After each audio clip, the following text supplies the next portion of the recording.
Okay students, तो last video में हमने डिस्कस कर लिया था 6th क्वेश्चन। 7th क्वेश्चन है आपका, what is the importance of universal law of gravitation. Universal law of gravitation की इम्पोर्टेंस क्या क्या है, तो ये मैं ऑलरेडी आपको टेक्स्ट जब पढ़ाते टाइम मैंने आपको बता दिया है कि gravitational universal law of gravitation की इम्पोर्टेंस क्या क्या है। ठीक है, ये टॉपिक हम ऑलरेडी लिख चुके हैं। ठीक है, तो आप इसको स्किप भी कर सकते हो, इस क्वेश्चन को आप स्किप कर सकते हो क्योंकि मैं ऑलरेडी आपको नोट्स में लिखवा चुकी हूँ। ठीक है, तो आपको पता होना चाहिए कि भाई ये क्वेश्चन है।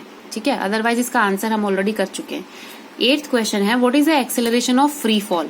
अब फ्री फॉल क्या होता है? फ्री फॉल मैंने आपको बताया था कि कोई भी ऑब्जेक्ट है उसको किसी हाइट से हमने ड्रॉप कर दिया है। ठीक है, विदाउट गिविंग एनी वेलोसिटी, हमने इसको कोई वेलोसिटी नहीं दी, सिर्फ एक ऑब्जेक्ट को हमने ऐसे फॉल करा दिया। ठीक है, तो वो किसकी वजह से अर्थ की तरफ जाता है? Due to gravity.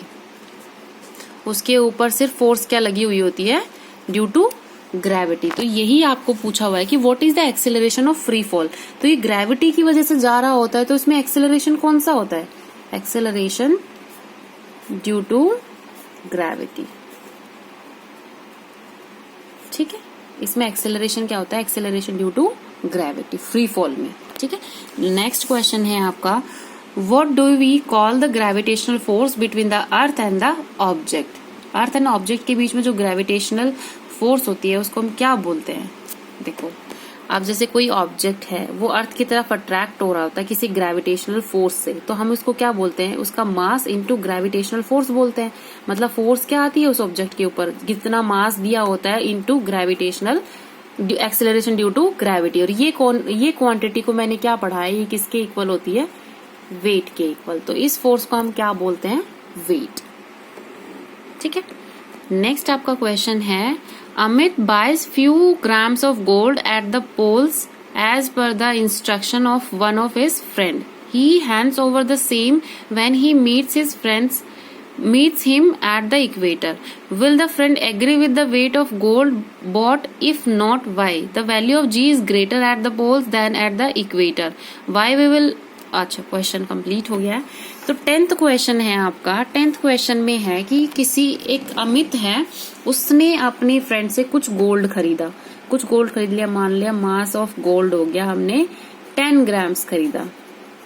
ठीक है, अब मास ऑफ गोल्ड क्या होता है? मास ऑफ गोल्ड लिखा है मैंने, ये m divided by multiply by g नहीं है, जैसे m के नीचे हम लिखते हैं ना प्रीफिक्स में, जैसे कि मैं लिखती थी वेलोसिटी, एवरेज वेलोसिटी या फिर एवरेज स्पीड या वीएस ऐसे कुछ करके, तो mg लिखा हुआ है। ठीक है, तो इसमें दिया हुआ है कि Amit buys a few gram of at the poles. Poles पे खरीदा है इसने। ठीक है, तो पोल्स, अर्थ के पोल,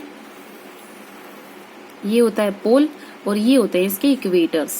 ठीक है, ये इसके इक्वेटर्स होते हैं, ये आपके नॉर्थ एंड साउथ पोल होते हैं, नॉर्थ एंड साउथ पोल होते हैं, ये इक्वेटर होता है। ठीक है, तो ग्रेविटी जो होती है, ग्रेविटी जी किसके इक्वल होती है? जी एम, ग्रेविटी क्या होता है? G M upon R square. ठीक है, तो ये हम लेते हैं ग्रेविटी के लिए G M upon R square. ठीक है, अब इसने दे ही रखा है, इस कॉन्सेप्ट की जरूरत नहीं पड़ेगी क्योंकि हम डिफाइन करते हैं इससे कि ग्रेविटी कहाँ पर ज्यादा होगी। ठीक है, रेडियस के ऊपर डिपेंड करता है कि रेडियस इक्वेटर पे ज्यादा होती है और पोल पे कम होती है। इसीलिए क्या करेगा, पोल पे जो ग्रेविटी होती है वो ज्यादा होती है, इक्वेटर पे कम होती है। ठीक है, ऑपोजिट हो जाता है, इनवर्सली प्रोपोर्शनल। लेकिन आपको इसमें क्वेश्चन में ही दे रखा है, the value of G is greater at the poles than the equator. जो जी की वैल्यू है, जो जी की वैल्यू है at the poles is greater than G की वैल्यू एट द इक्वेटर। ठीक है, इक्वेटर पे जो जी की वैल्यू है वो पोल से कम होती है। ठीक है, तो जो वेट होता है, जब हमने जो सोना खरीदा उसने 10 ग्राम सोना, तो वेट पोल पर क्या होगा? m into G of pole, और वेट इक्वेटर पर क्या होगा? m into G at equator. ठीक है, तो पोल की ज्यादा है और इसकी क्या है? इक्वेटर की ग्रेविटी कम है।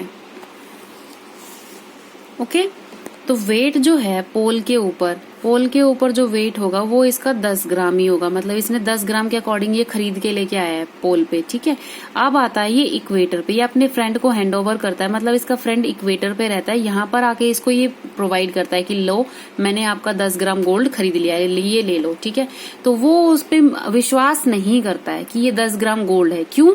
क्योंकि जो गोल्ड इसने खरीदा था 10 ग्राम, वहां पर ग्रेविटी थी क्या थी, ज्यादा थी। अब यहाँ पर इक्वेटर पर आकर ये ग्रेविटी कम हो जाती है, तो इसका वेट क्या हो जाएगा, कम हो जाएगा। ठीक है, ग्रेविटी क्या हो जाएगी, कम हो जाएगी, तो इसके वेट पे भी इफेक्ट पड़ेगा। ठीक है, ग्रेविटी कम होगी तो वेट कम हो जाएगा, तो कुछ ना कुछ इस वेट में डिफरेंस मिलेगा।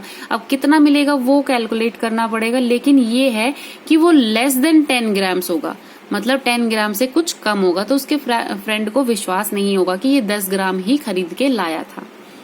ओके, तो ये कॉन्सेप्ट होता है। तो ऐसे आपके 10 क्वेश्चंस कंप्लीट हो गए हैं स्टूडेंट्स। आपको ये 10 क्वेश्चंस ही करने हैं। आज के लिए आपका होमवर्क यही है। नेक्स्ट के लिए आप अपने यूटीज के लिए प्रिपेयर करेंगे, और जब भी क्लासेस लगेंगी या यूटीज के टाइम पे लगें चाहे कैसे भी लगे, तो उसमें फिर हम नेक्स्ट ये जो क्वेश्चंस हैं ये डिस्कस करेंगे। अदरवाइज अगर आपको भी फ्री टाइम मिलता है थोड़ा बहुत, तो आप ये ट्राई कर सकते हो अपनी तरफ से। ठीक है, अदरवाइज मैं सारे क्वेश्चंस आपको करवाऊंगी। Okay, thank you students.